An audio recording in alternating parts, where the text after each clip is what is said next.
problematikanya kan di redaksi itu kan dari tahun ke tahun pasti ada wartawan baru. Iya.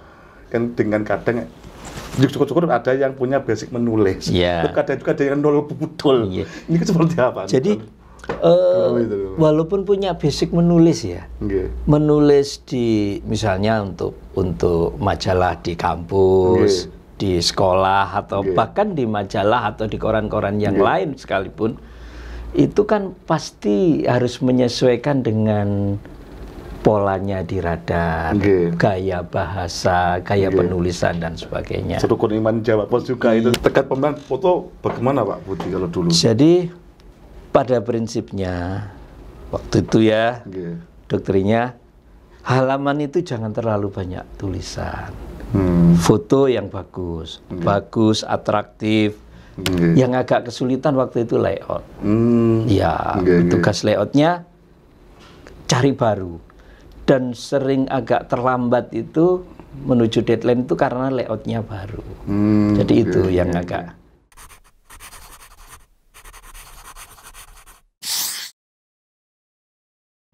Assalamualaikum warahmatullahi wabarakatuh, Lur. Piye kabare sampean kabeh? Sehat ya. Ya, ini mungkin edisi kali ini ngobrol-ngobrol kami dari Radar Tulang TV ini mengundang sosok yang sangat berjasa sebenarnya untuk Radar Tulangku seperti apa hingga sampai hari ini tetap eksis itu. Beliau adalah, saya sebut sedikit, dia adalah yang dulu itu babat alas, yang memandani redaksi Tulungagung sampai benar-benar settle, benar-benar sangat ditakuti, konon katanya seperti itu dulu waktu awal-awalnya. Siapakah dia? Ya, beliau lah. Selamat sore, Lur. Pak Budi Sujarwo atau biasanya lainnya Pak Budi Pelandang. Iya. Sugeng dalu, sugeng sonten Pak Budi. Sugeng sonten, ya teman-teman Radar Tulungagung. Alhamdulillah sehat. Sehat iki. Mas, alhamdulillah niki rati gragrok asine bibar KO. Kurang jamu. Nggih. Mudah gitu itu Pak Budi, ini kan cuma ngobrol-ngobrol saja nggih. Ya. Mungkin ada beberapa hal itu saya itu saya sebenarnya belum bisa katakan lama ya belum lama juga. Tentu ada hal-hal yang menarik waktu jenengan itu babat alas mengomandani redaksi di Radar Tulungagung seperti apa Pak Budi pada tahun 2002 itu mungkin bisa diceritakan segelas. Jadi begini, sebenarnya Radar Tulungagung itu rohnya kan sudah ada sejak tahun 1999 karena Radar Tulungagung itu bagian dari Radar Kediri dan kebetulan saya juga termasuk yang babat alas di Radar Kediri waktu itu tahun 99. Radar Tulungagung dirasa oleh pimpinan di Surabaya, oleh Jawa Pos itu sangat berpotensi untuk didirikan atau ada radar tersendiri karena perolehan baik itu secara usaha ya, koran maupun iklan, nah, itu Tulungagung termasuk yang tinggi. Kedua setelah Radar Kediri, ya baik oplah maupun iklan ya itu termasuk yang tinggi setelah Radar Kediri. Makanya Pak Bos, Pak Dahlan instruksikan agar Radar Tulungagung ini ada radar sendiri dan nanti meliputi Blitar, Tulungagung dan Trenggalek. Sebelumnya Blitar, Tulungagung, Trenggalek, Nganjuk, Jombang itu jadi satu di Radar Kediri. Oh, jadi Kediri iya. Jadi berapa kalau gitu? Yaitu Kediri kota kabupaten, kemudian Nganjuk, Kediri. Iya. Kemudian Jombang itu ikut Radar Kediri. Terus sekarang pernah ikut Mojokerto juga Jombang. Ya. Terus sekarang berdiri sendiri lagi. Ya. Kemudian Blitar kota kabupaten ikut Radar Kediri, kemudian Tulungagung dan Trenggalek. Terus dalamannya gimana Pak kalau dulu itu? Dulu itu masih 12 halaman malah. Jadi satu kabupaten waktu itu satu halaman. Waktu itu awal-awal Radar berdiri. Kemudian 12 halaman. Iya. Kemudian karena Radar Tulungagung ini oleh Pak Dahlan dianggap yang paling bagus setelah Kediri, maka Tulungagung perlu ada radar tersendiri. Ada pemekaran gitu ya, istilahnya. Kemudian ada radar, nanti wilayahnya meliputi Blitar, kota, kabupaten, Tulungagung dan Trenggalek.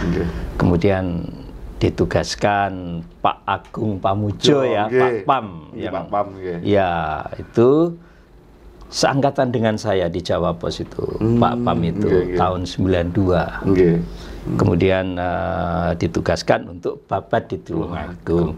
Pak Pam GM, saya waktu itu kepala redaksi. Sebutannya kepala redaksi. Belum Pemret, belum. Sebutannya kepala redaksi sehari-hari. Betul. Jadi panjang. Iya, jadi di box itu, di box redaksi itu kepala redaksi sehari-hari. Terus katanya di mana Pak dulu pertama itu Pak? Pertama di Patian, di Jalan MT Haryono, rumah kecil gitu. Oh, cuma ngontrak gitu gitu? Iya, kontrak rumah kecil, hanya ada 2 kamar, kemudian 2 kamar, kemudian ada dapur ya, gitu. Wartawannya kalau tidak salah ada 2 yang dari 3 dari Radar Kediri, kemudian diikutkan di Radar Tulungagung. Mas Heri Nurista, Mas Bondan, sama Mas Aris. Mas Aris Haryanto ya bersama saya. Kalau Pak Agung Pamujo, Mas Pam itu dikirim dari Surabaya. Iya. Jadi kami lama cari kontrakan. Cari kontrakan yang paling murah. Cari berapa dulu? Setahun berapa? Kalau nggak salah 1 tahun 1,5 juta. Iya. Sekarang nggak pada. 1,5 atau maksimal. Saya lupa ya. Tapi kalau nggak salah, kalau nggak 1,5 ya 2 tahun. Itu pun maksimal kontraknya 2 tahun. Jadi Jawa Pos itu Pak Dahlan itu menerapkan manajemen peracangan. Istilahnya. Iya, untuk mendirikan sebuah koran di lokal ya, di daerah ini lokal itu, Pak Dahlan bilang kita pakai manajemen kelontong, peracangan, tetapi harus high product. Nah, begitu. Komputernya kalau tidak salah ya 2 atau 3 gitu, sama satu yang untuk layout. Kemudian pokoknya seadanya. Yang penting jalan dulu. Yang penting jalan dulu, tapi harus high product. Sudah langsung target iklan. Jadi target iklannya. Oplahnya berapa? Iya, oplah. Tapi awal-awal target iklan. Dan hanya kalau nggak salah hanya 1 bulan ya kita disubsidi itu. Tapi alhamdulillah 1 bulan itu ternyata Radar Tulungagung waktu itu sudah bisa bayar cetak dan bayar karyawan. Nah, istimewa. Jadi bulan kedua sudah dilepas. Bulan ketiga targetnya harus sudah ada untung. Sudah ada laba ke perusahaan. Jadi hanya 1 bulan pertama disubsidi, termasuk untuk pembelian alat-alat ya, alat-alat kantor, sewa. Bulan kedua sudah bisa membiayai sendiri ya. Total berapa Pak dulu itu? Kalau personilnya di satu rumah kecil itu gitu. Kalau tidak salah Blitar 1 wartawan dan 1 kepala biro, Pak Kusnin namanya, itu Jawa Pos lama juga. Kemudian Trenggalek 1, kemudian Tulungagung 3 atau 4, 6. Wartawannya kalau nggak salah 8. 8 wartawan. Betulnya banyak Pak gitu. Banyak. langsung 12 halaman. Radar Tulungagung 3 kabupaten ini langsung 12 halaman. Dalam beberapa bulan sudah 18 halaman. Jadi 24 halaman. Iya, 3 kopel. 3 kopel. Iya. Iya.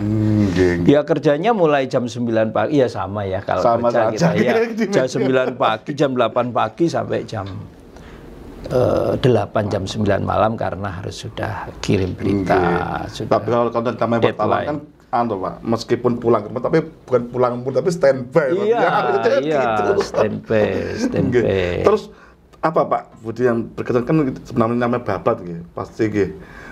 Istilahnya itu berdarah-darah lah, itu untuk liputan dengan kondisi teknologi yang belum semaju sekarang itu seperti apa? Karena di Radar Tulungagung ini sudah ada 4 wartawan yang dari Kediri. Sudah jadi. Iya, ini sudah press klar ya. Nggih. Kemudian Pak Agung itu walaupun GM, tapi basicnya kan juga wartawan. Nggih. Jadi soal produksi koran itu sudah layak. Yang agak kesulitan waktu itu layout. Ya, tugas layoutnya cari baru. Dan sering agak terlambat itu menuju deadline itu karena layoutnya baru. Jadi itu yang agak. Itu satu layoutnya Pak, itu dulu. Dua. Langsung dua ya. Langsung dua. Langsung dua gantian gitu. Ya dari di komputer kecil ada kemudian yang besar itu. Kalau suasana itu kan namanya dari tahun ke tahun masih ada media Pak. Waktu itu Tulungagung seperti apa Pak? Waktu itu apakah persaingannya juga ketat atau gimana itu dengan media lain? Waktu itu di Tulungagung yang cukup agak dominan juga Surya ya. Surya masih ada Memo, masih ada Jawa Pos, Surabaya Pos. Tetapi enggak ketat lah. Radar Tulungagung tetap paling dominan karena ya kebawa Jawa Pos ya pasti. Karena kebawa Jawa Pos, terus kami kan kinerjanya sudah kinerja Jawa Pos sejak lama. Iya. Yang paling sulit itu waktu itu kan mencetak wartawan baru. Wartawan baru. Ya itu kan selalu akan jadi problem, mencetak wartawan baru. Nah, ini. Istilahnya kalau Jawa Pos kan penularannya itu. Iya. Itu yang kadang itu tidak bisa secara instan kan gitu. Jadi saya habis deadline jam 8 begitu. Teman-teman rekrutmen baru, wartawan baru, hasil rekrutan baru ya seperti Mas Andri misalnya. Waktu itu Mas David. Iya, itu saya panggil ke rumah. Waktu itu saya masih ditinggal di Villa Satrika di depannya Semubo itu. Waktu itu saya tinggal di sana. Teman-teman setelah pulang, setelah deadline, ayo kita ke rumah. Jadi saya tren di rumah, saya bikin lead itu bagaimana caranya bikin lead, bagaimana penajaman berita itu sampai jam 12 malam, jam 1 terus tidur sekalian di rumah saya. Besok pagi, ayo kerja. Tapi tetap istilah Wong Jawa itu ngomong. Problematikanya kan di redaksi itu kan dari tahun ke tahun pasti ada wartawan baru. Iya. Kan dengan kadang syukur-syukur ada yang punya basic menulis. Kadang juga ada yang nol betul. Ini kan seperti apa? Jadi walaupun punya basic menulis ya, menulis di misalnya untuk majalah di kampus, di sekolah atau bahkan di majalah atau di koran-koran yang lain sekalipun, itu kan pasti harus menyesuaikan dengan polanya di radar, gaya bahasa, gaya penulisan dan sebagainya. Rukun iman Jawa Pos juga itu. Iya, jadi makanya ya harus disesuaikan dengan polanya radar. Itu saya ajak ke rumah setelah ini. Ayo kita belajar nulis bareng-bareng. Kita bikinkan lead. Ada misalnya saya cerita soal ini, nanti beberapa teman wartawan baru silakan ditulis berita. Saya cerita ini. Itu kita koreksi sampai malam. Bisa gimana Pak? Masih pakai komputer atau masih mesin ketik gitu? Waktu itu pakai laptop. Saya ada laptop, kemudian ada komputer juga di rumah. Terus juga kalau pas di rumah saya boleh ditulis pakai tangan gitu. Kita koreksi gitu. Pagi masih pada tidur gitu kita bangunin. Tangi kerja. Ya makan bareng. Ya saya siapkan makan di rumah sama ibunya anak-anak. Jadi teman-teman wartawan baru waktu itu dekat sekali dengan kami ini. Ya, di kantor kan ada pemimpin redaksi, ada wartawan. Tapi kalau di luar kan ya teman ya. Ini sama, Pak. Itu iyalah. Ya saya kalau dengan Pak Jiem, Mas Andrian gitu kan kalau di kantor ya itulah. Tapi kalau Mas pengen ngobrol, ya wes kayu dengar bareng kopi di kantor. Iya, sama aja. Jadi memang begitu. Tapi saya rasa memang manajemen itu seperti keluarga gitu. Kan bagaimana juga kan dari pagi sampai siang kan sampai malam itu kita bersama-sama gitu. Terus waktu itu ada begini. Beberapa pejabat terutama narasumber yang pejabat itu ya. Ada semacam masih agak meremehkan radar gitu. beliau-beliau itu taunya Jawa Pos, yang high itu Jawa Pos. Kalau radar itu dianggap koran sisipan, gitu ya. Waktu itu istilahnya mereka koran sisipan. Ya kita buktikan, kita buktikan dengan berita-berita yang tajam begitu, berita-berita yang tajam gitu. Kemudian sampai karena oplah kami waktu itu cukup besar ya, di Tulungagung aja misalnya, itu waktu itu 3.000, 4.000 begitu. Belum tahun yang 2002. 2003, 2003, pokoknya di awal-awal 2000 itu Tulungagung aja bisa 3.000. Itu belum termasuk Tegal? Belum. Cuma Tulungagung saja. Tulungagung aja bisa 3.000. Kemudian Blitar. Nah, ketika ada yang menganggap radar ini dianggap koran yang sisipan aja, akhirnya mereka kelabakan juga, karena radar ini kan dibaca di mana-mana, dan radar juga dimuat di Jawa Pos, di halaman Jawa Timurnya Jawa Pos, akhirnya dibaca oleh provinsi juga, oleh pemerintah provinsi. Nah, ketika sudah seperti itu, baru beliau merasakan, alah, beno ae ditulis neng radar, paling sing maca sapa, kan begitu. Dulu ada begitu. Oke, kita buktikan. Ini yang nulis wartawan ya, yang nulis teman-teman. Orang dekat Heru Cahyono, maksudnya Pak Bupati. Orang dekat Heru Cahyono dipertahankan. Gitu. Dalam intinya begini, mereka yang seharusnya sudah pensiun, tetapi dipertahankan oleh Pak Heru Cahyono. Diwet-wet karena dulu ikut berjuang untuk Pak Heru, diperpanjang begitu ceritanya. Begitu. Teman-teman ini nulisnya berita ini begitu, tapi judulnya kan yaitu orang dekat Heru Cahyono dipertahankan gitu. Begitu nyampe di meja redaksi, maksudnya piye iki? Gini ya, tak kayak judul ya. Terus saya ubah. Antek Heru Cahyono masih bertengger. Oh, jadi judulnya yang bombastis. Iya, dipertajam, dikasih foto-foto mereka. Beliau-beliau ini dikasih foto. Itu kita terbitkan. Waduh, besok gue istilahnya kalau gini Pak Budi, istilahnya itu jabat tapi tidak sakit. Ya, itu bisa kita ngomong. Iya, boleh. Jadi setelah begitu akhirnya beliau-beliau pada ketakutan. Menengok lah. Iya, memandang radar. Kemudian, maaf ya, waktu itu di Tulungagung itu kurang bagus iklim perkoranan atau media di Tulungagung. Sebelum ada radar Tulungagung di sini. Ya maaf, tanda kutip banyak wartawan yang tanpa surat kabar. Yang liar gitu. Iya, atau wartawan tapi nggak jelas mungkin nulisnya kapan gitu. Itu kalau ada kasus kan ditunjukin. Pak, kasusmu iki lho, iki dimuat apa ora? Lek ora dimuat piye gitu.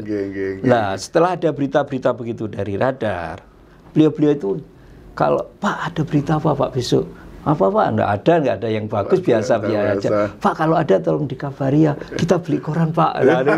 Tapi ya enggak, ya beli koran silakan, tapi kasus ya tetap jalan. Tapi tetap cover buat saja, tetap dipegang teguh. Iya.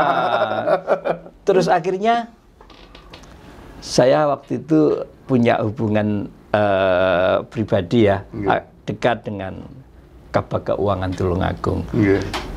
Jadi beliau itu setiap ketemu saya, ketemu di jalan, ketemu di kantor, ketemu di mana, Pak Budi, besok ngebok.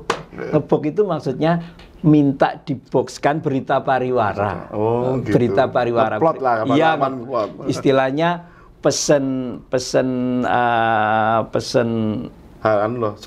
slot itu nggih. Iya, space gitu. Space tapi berita, istilahnya berita pariwara. Loh Pak, apa yang mau ditulis? Sembarang Pak Budi. Loh ya enggak bisa. Box itu harus unsurnya harus prestasi. Ada prestasi, ada perjuangan. Kalau nggak ada apa-apa tiba-tiba di box kan apa beritanya? Sembarang Pak Budi, pokoknya besok muncul. Itu karena membangun kedekatan,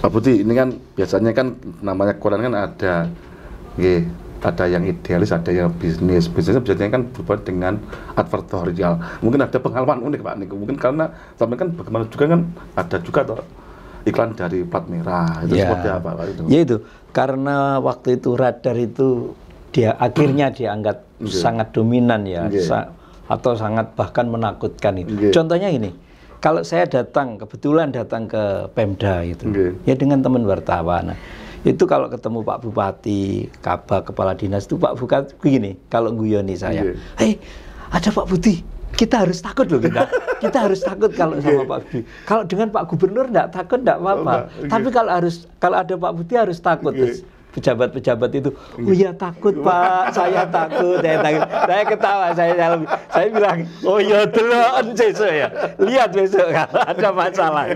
Betul, begitu ada kasus, ya kita besarkan kasus. Jadi begini, prinsipnya wartawan itu jangan hal kecil dibesar-besarkan, tetapi juga jangan hal besar dikecil-kecilkan. Iya, jadi berita kecil jangan dibesarkan, berita besar jangan dikecil-kecilkan. Ya kalau memang bagus dan ini layak ya layak. Faktanya itu seperti itu ya. Kemudian ada berita, waktu itu di Blitar itu ada korupsi yang ditangani kejaksaan. Waktu itu belum ada KPK. Itu kepala Kabak Keuangan waktu itu ya. Kabak Keuangan. Pemkab Blitar. Kabak Keuangan itu, pokoknya diduga korupsi puluhan miliar.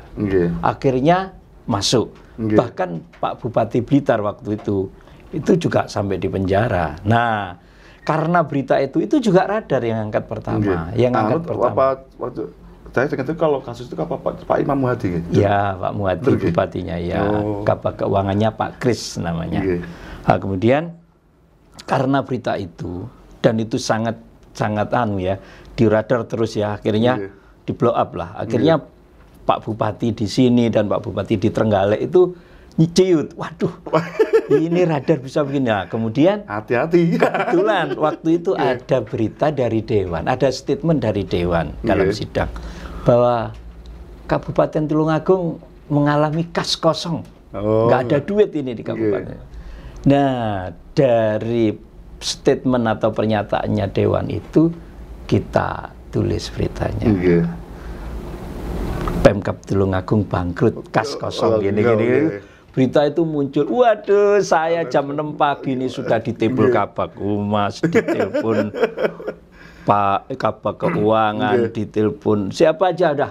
Akhirnya karena saya juga dekat dengan Kabak Humas waktu itu, almarhum Pak Pitoyo, saya tanya, Pak Pitoyo. Pak Pitoyo tonton dawuh, Pak penjenengan dipun timbali Pak Bupati, Pak Bupati gini. Itu jam 6 pagi. Pak, saya ini pemimpin redaksi Radar Tulungagung, saya bukan bawahannya Bupati, Pak. Saya itu nggak bisa saya ditimbali Pak Bupati. Kalau saya diundang dan kemudian kami nanti ada waktu, ya kita ngobrol, nggak apa-apa. Terkait berita ini, Pak. Oh ya kan tinggal dikonfirmasi aja. Terus akhirnya, oh ngaten ya diundang aja nanti ya mungkin datang, mungkin belum. Terus akhirnya kira-kira 10 menit lah atau 5 menit. Kelihatannya beliau itu telepon saya itu di hadapan Pak Bupati waktu itu. Jadi kemudian ya 5 menit lagi saya ditelepon. Pak ini Pak Bupati mau ngendikan dengan Pak Bupati. Oh iya. Saya itu halus, sangat hormat. Maksudnya secara personal ya, kami ini baik sekali. Nggak ada kata-kata kasar, nggak ada mengancam, enggak. Jadi hubungan cair aja. Saya ditelepon sama Pak Bupati. Pak Budi ki boloku apa enggak? Pak Budi ki dulur apa dudu ambek aku? Loh nggih Pak. Kenapa Pak? Ini Tulungagung mau dijadikan apa? Apa pengen Tulungagung seperti Blitar? Loh ada apa Pak? Berita ini. Ya kan hasil konfirmasinya seperti itu Pak, kan ada semua. Terus akhirnya, ya pokoknya saya mau ketemu. Ya bolehlah kita ketemu. Saya sowan. Ketika ketemu sudah enggak begitu suasananya. Tolong Pak Budi gimana? Loh Pak tinggal, itu sebenarnya hanya salah administrasi. Begini. Ya tinggal disampaikan aja toh Pak, bahwa ternyata salah administrasi, salah memasukkan pengadministrasian keuangan kan tidak ada masalah.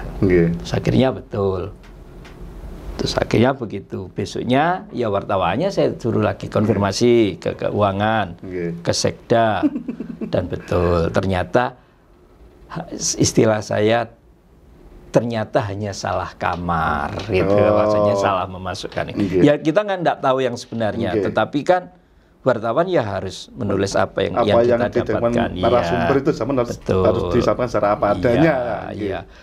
Dan sejak saat itu plat merah Pemda itu pingin sekali menjalin hubungan baik dalam arti Pak pesen box, pesen ini gitu. Maksudnya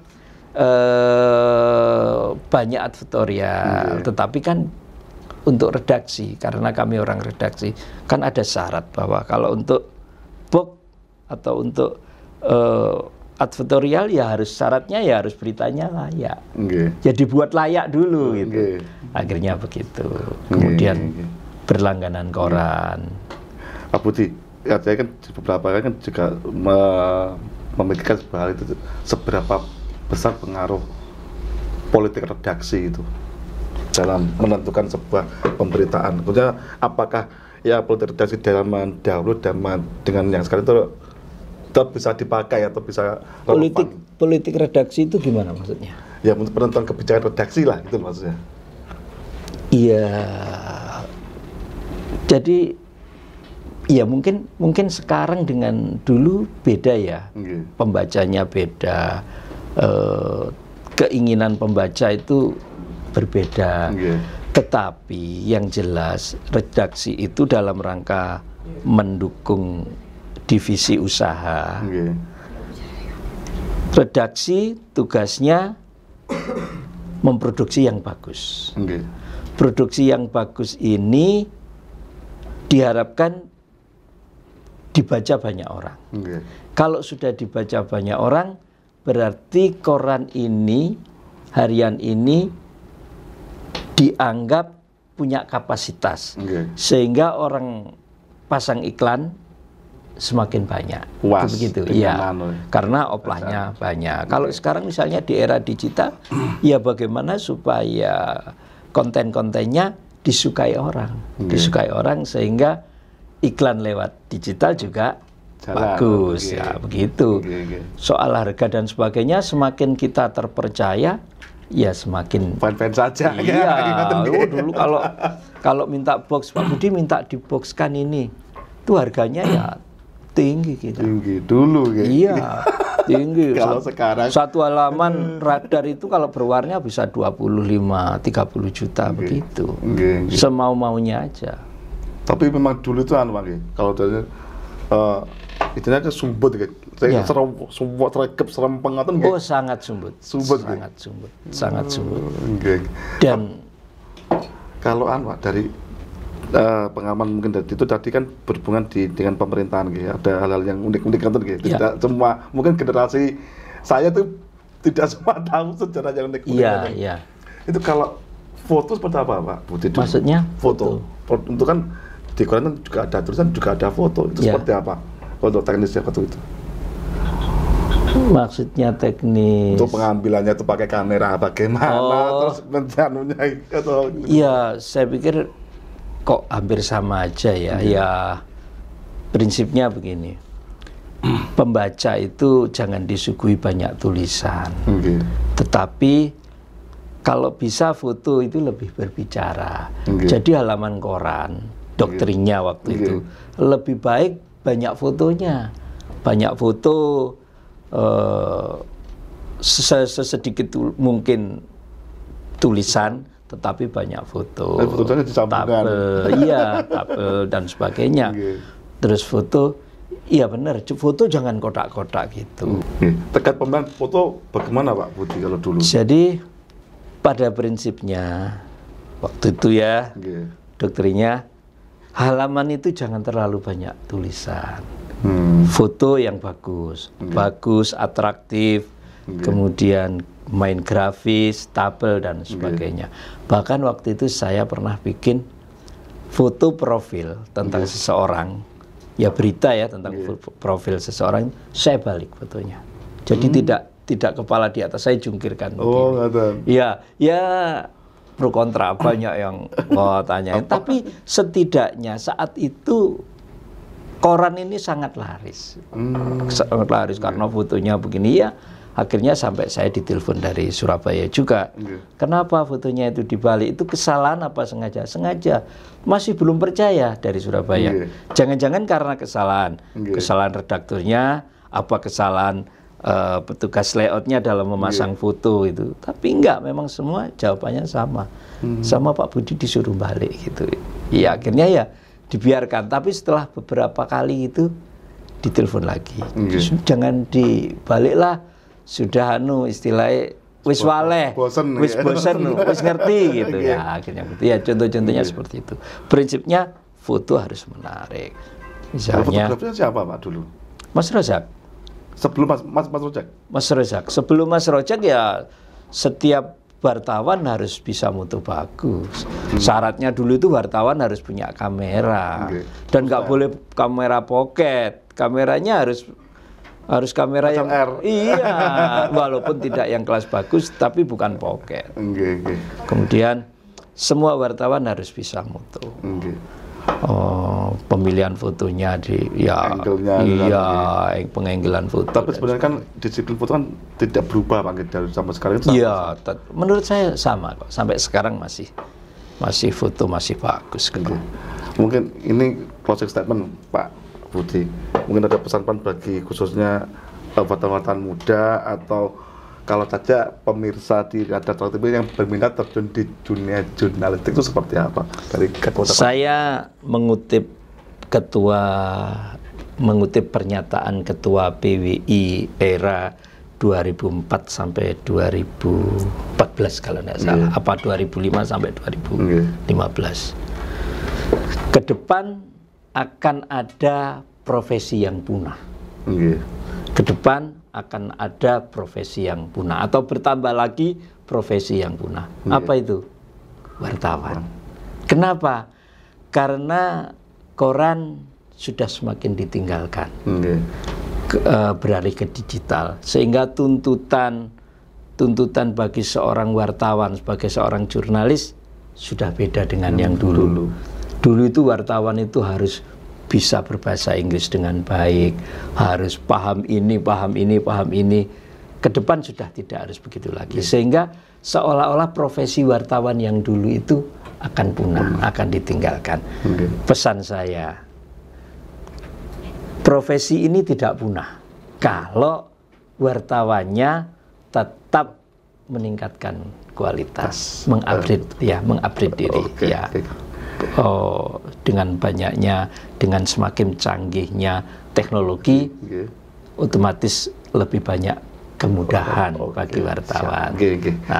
Itu harus dimanfaatkan. Matur nuwun Pak Budi, sampun kersos rawuh di studio Radar Tlak TV. Semoga apa yang disampaikan ini memberi gambaran seperti apa babat Radar Tlak dulu, mudah-mudahan, dan memberi inspirasi bagi teman-teman wartawan muda yang berkecimpung di ambil di Radar Tlak sekarang.